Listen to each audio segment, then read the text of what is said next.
Beach days are meant to be fun, but a young girl is dead and a boy in the hospital after the sand they were playing in collapsed under them near Fort Lauderdale.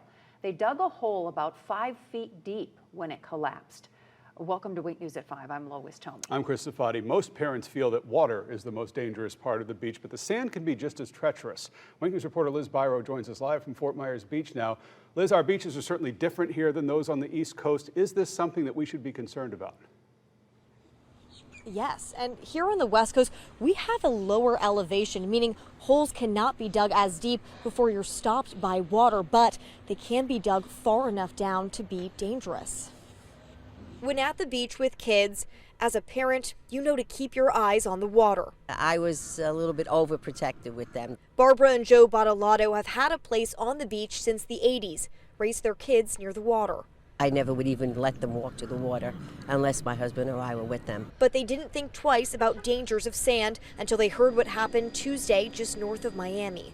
Flowers now sit where a brother and sister, 8 and 7 years old, were trapped after the hole they dug collapsed in Lauderdale by the sea. The girl was completely covered, asphyxiated by the sand, and died. The boy is recovering at a hospital. Fort Myers Beach Patrol is now taking steps to prevent anything like that here. Down this beach earlier, between here and Town Hall, there was already 2 that were waist deep. Chad Schutz, the environmental project manager, showed me those holes. We saw kids filling one of them in after he gave their families some advice. Sorry to spoil the fun, but that this has happened. It is a worry, and definitely try and definitely fill in your hole. Sand can collapse at any time. The deeper the hole, the bigger the risk.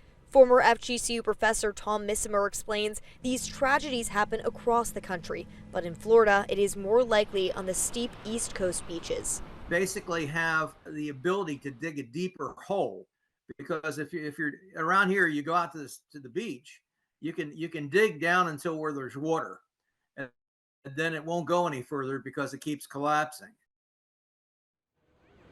Again, these beaches have a very low elevation, made lower by erosion at the hands of Hurricane Ian. But FMB's environmental project manager told me you can dig 4 or 5 feet down before hitting water, and that's deep enough to be a concern. The advice is to dig no deeper than your knees to be absolutely safe. I'm live on Fort Myers Beach. Liz Byro, Wink News.